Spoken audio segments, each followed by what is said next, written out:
Hello and welcome again to the Bench Report. You're listening to Amy and Ivan. Today we're going to look closely at the recent discussions happening in the UK Parliament about wild camping. This follows quite a significant Supreme Court decision. We'll explore what this all means for accessing nature and some of the challenges that come with it. Absolutely. Our aim is really to clarify where things stand right now with wild camping. What does it mean for enjoying our national parks? And also to untangle some of the important differences being debated. We want to offer some clear insights on that balance between access and protecting the environment. Okay, so let's dive in with the big news that really kicked this off. The Supreme Court upheld the public's right to wild camp on Dartmoor. And the government seemed quite pleased with this outcome, didn't they? Acknowledging how important outdoor access is. They did, but what's really interesting about Dartmoor isn't just the ruling itself, it's why it's seen as such a success. This wasn't something that happened overnight. It comes from years of, well, let's call it good practice and working together. Good practice. What does that involve? It involved developing a really clear camping code, creating detailed maps showing exactly where camping was allowed, and, crucially, working very closely with the landowners and park authorities. Ah, so it was collaborative. Exactly. This whole approach, it kind of turned potential problems into a solution that everyone could more or less get behind. It's a model, really. Right. Dartmoor sounds like a positive example then. But the question on many people's minds must be, does this win pave the way for more? Is the government now looking at extending this right to wild camp across all national parks?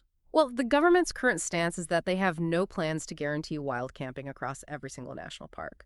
The main reason is practicality. Each park is different landscapes, different pressures. So what works in one place might not work in another. Precisely. So the idea is to let each park authority decide what's appropriate for their specific area.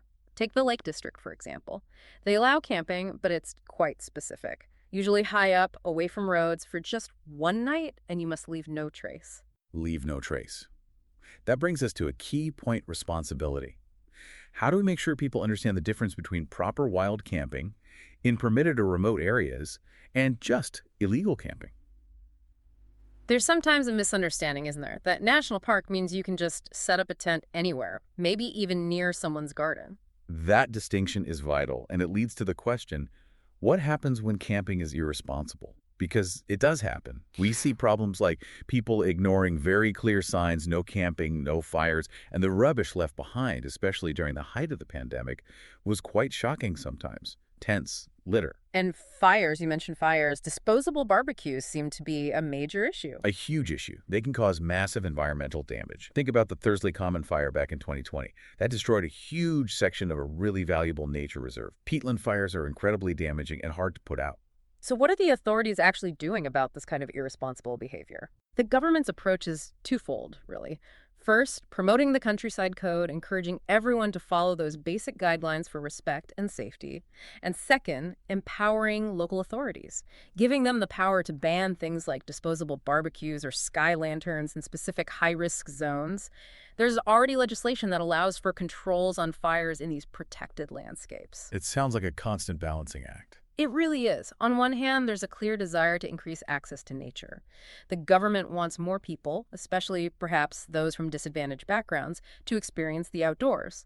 But on the other hand, there are very real safety concerns. Safety concerns, like getting lost. Yes, mountain rescue teams are called out pretty much daily across England and Wales, and often it's to help people who are, frankly, completely unprepared for the conditions. You hear stories of people trying to climb mountains in flip-flops without maps. Wow. So promoting access needs to go hand in hand with education about safety and preparedness.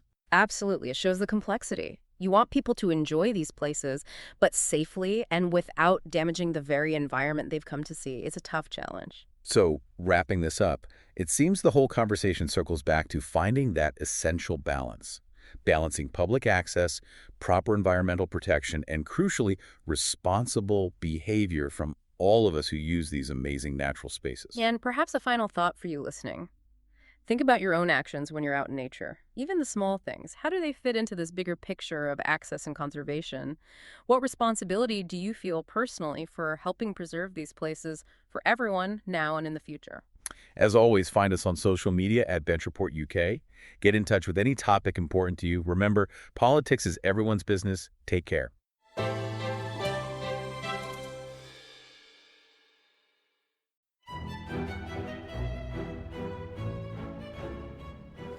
Hello there, this is Tom, the producer of The Bench Report. Listener suggestions are vital to my mission of making politics more accessible and accountable. So, if you have an issue that's really important to you, personally or professionally, and want to know what those in power are doing about it, please get in touch via email or via our socials at Bench Report UK. I'll grab another coffee and start scanning those parliamentary archives.